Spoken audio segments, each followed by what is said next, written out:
Hey everybody, welcome to my channel, Creative by Nature, Art and Life. My name is Donna. Today I have a project to share with you and a tutorial using some beautiful little papers from In Love Art Shop.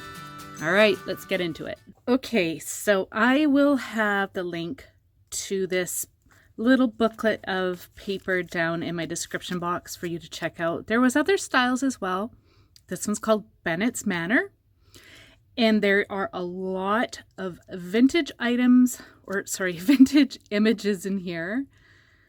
And it's got this really, really pretty thin paper. I don't know, it's a really unique texture. I'm not exactly sure what it is, but it's beautiful. But like, isn't that just so cool? Lots of vintage and botanicals. And then, like, that's the top half. And then on the bottom half, you've got vellum.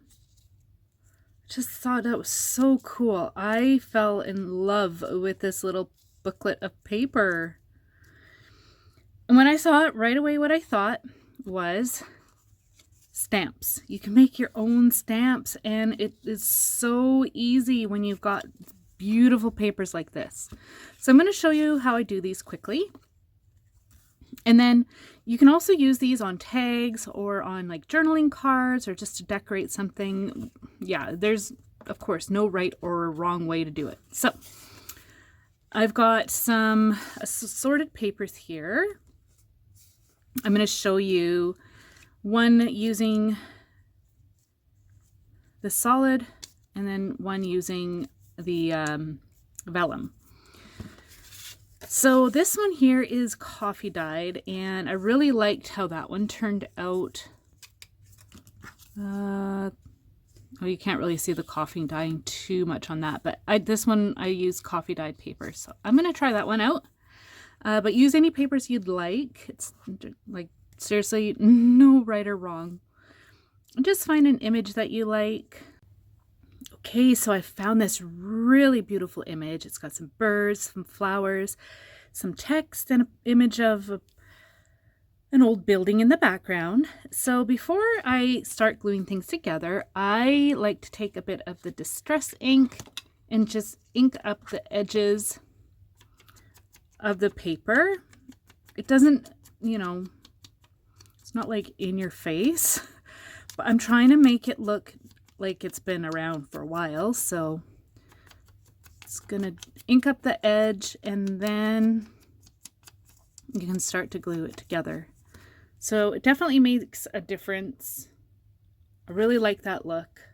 Okay, so now I'm going to be using an extra strong glue stick and just, of course, generously apply the glue to the back side of your paper. Get all the edges and then apply the image to your paper. I like to use a bone folder to smooth it out really well. Now you could just let that dry and set if you'd like. I am impatient, so I'm just gonna go for it. So I like to cut it out first, and then I have these scissors. They're scalloped scissors. And let's see, do I have it the right way? No, I gotta turn them around. There we go. You want to make sure that your scallops are facing out, just like on a stamp. So I'm just going to go around and cut off the edges. If anybody knows how to sharpen these, mention it down below, because I have to sharpen these ones. Man, they're dull. Guessing if I cut tin foil, that would probably help, hey? There we go. So that's it.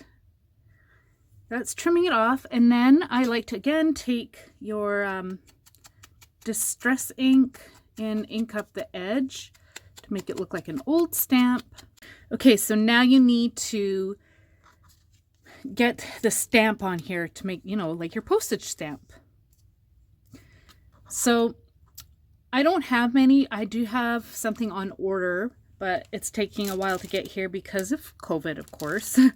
But I had this stamp set and it had the odd kind of mail type image. And I saw this one, it says sent with love, so I thought that would be perfect. You just want to make it look like it's a canceled out stamp. Okay, so now I'm going to be using archival ink because it is a permanent ink. And then you just start to stamp it wherever. There's no right or wrong about this, and I like to do it about 3 times. And that's it, you're done. You have a vintage postage stamp. Okay, so now I'm going to do one with vellum, and with the vellum I like to use white cardstock. And then again, just go through all your different images and select one that you're happy with, and then attach it to your paper using the glue stick. So here's the image I've chosen, and you can see it's really hard to see it, but once you have it backed onto white paper, it really pops. So that's why I am using the white paper. So I'm just going to distress the edges with my ink. Use any distressing color you want. I am using Vintage Photo. It's actually the only distress ink that I have, believe it or not. I love it. It works perfectly for what I need. And then generously apply the glue. And then just make sure you, again, have enough of a border to trim. These little papers make this so easy. That's why I love them. Okay, and then you can distress the edges. And then you can get out your archival ink. Use any type of permanent ink that you like to use. This is the one I like, in black. And then you can start to stamp it out. There you go. All right, I want to say a big thank you to In Love Art Shops again. I had so much fun making these. I am going to have a ton of fun at making these for friends. And there will be a discount code for you all down below as well. And the links to the shop and links to this. I really enjoyed making these. So thank you so much for being here. Have a wonderful time. We'll see you in the next one. Bye.